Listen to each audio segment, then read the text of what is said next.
Hello everyone. Today we are going to discuss about the evaluation of suspension. Evaluation of suspension is mandatory for knowing its stability and its shelf life. For the determination of whether the product is stable or not, evaluation study is done. For the evaluation of suspension, three parameters are generally studied. First one is the sedimentation method, second rheological method, and third is electrokinetic method. In the sedimentation method, as its name suggests, rate of settling of particles is studied.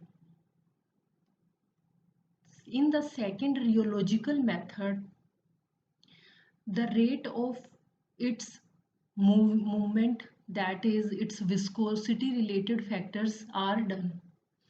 In the third electrokinetic methods, its kinetic movement in an electric field is studied. We are going to discuss all these parameters one by one. First one is the sedimentation method. Two parameters are studied for the determination of sedimentation. First one is the sedimentation volume and second is the degree of flocculation. First one is the sedimentation volume.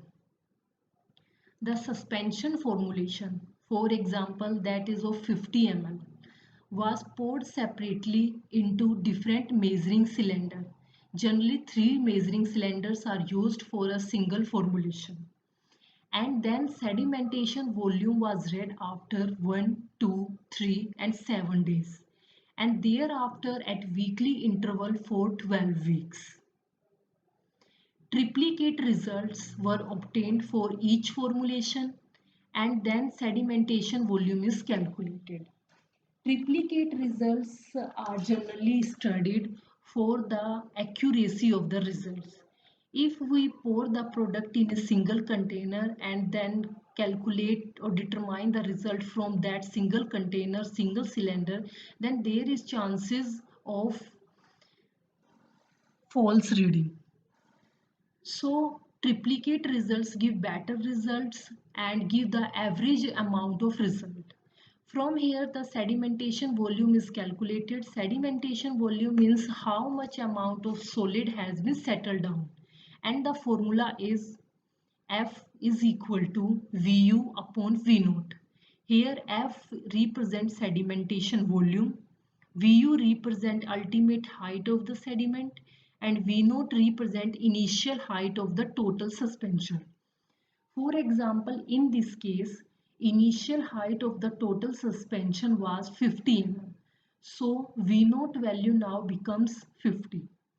And suppose from the 50 ml only 10 ml formulation has been settled down and form a little bit cake, then the value of Vu, that is ultimate height of the sediment, will be 10. We will put all these value in the formula and now the values will be F is equal to 10 divided by 50. In this way we can calculate the different value if the product has been settled to 10 ml, 15 ml, 20 ml. Here the value of Vu changes because the height of the sediment changes with respect to time, but the initial height of the total suspension remains constant because the initial height means how much amount of the suspension we have taken initially. That does not change with respect to time. So on the basis of changes in the value of Vu, different value of F will be obtained. Second parameter is degree of flocculation. Degree of flocculation means to how much extent flocks has been formed. It is the ratio of sedimentation volume of flocculated suspension, that is F, to the sedimentation volume of deflocculated suspension, that is F infinity.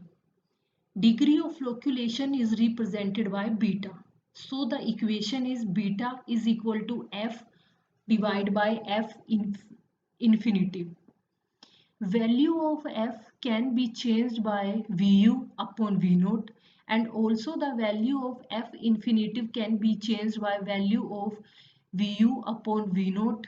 So now the equation has become beta is equal to Vu upon V naught value in case of flocculated suspension divided by Vu upon V naught in case of deflocculated suspension. Here the same formulation in the flocculated form and the same formulation in the deflocculated one is kept for a longer period of time, that is 12 weeks, and from here the value of Vu upon V naught, as we all know, these are the value of sedimentation volume is calculated in both the form flocculated and deflocculated, and from these values then they are kept in the formula of degree of flocculation, which will give how much extent our formulation form flocks. If the value of beta is 1, that is the minimum value of beta, the value of beta cannot be lesser than 1. If it is beta value is 1, then flocculated suspension sedimentation volume is equal to sedimentation volume of deflocculated suspension. It means there is no formation of flocks. Now the flocculated suspension behaves like a deflocculated suspension. Second method is rheological method. It provides information about settling behavior of suspension. Brookfield viscometer is generally used to study the viscosity of the suspension. In case of Brookfield viscometer, it is mounted on helipath stand using T-bar spindle. T-bar spindle is made to descend slowly into the suspension, and the dial reading on the viscometer is then a measure of the resistance the spindle meets at various levels. The resistance is offered by the viscosity of the suspension. Higher the viscosity, higher will be the resistance. This technique also indicates at which level of the suspension the structure is greater owing to particle agglomeration. The dial reading is then plotted against number of turns of the spindle. The better suspension shows a slower rate of increase of dial reading with spindle turn. That is, we are going to achieve a horizontal curve for a longer period of time. If the shape of the curve is not horizontal, that means the suspension is not of that particular strength or particular stability.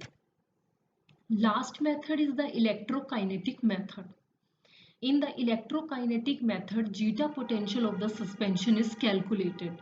For calculating the zeta potential, microelectrophoresis apparatus and zeta plus apparatus is generally used. This shows the stability of dispersed system. Here approximately 1 ml of suspension was transferred into a plastic cuvette using a pipette, and then this suspension is diluted to a particular strength with distilled water. Brookhaven zeta potential software was used for the measurement of zeta potential.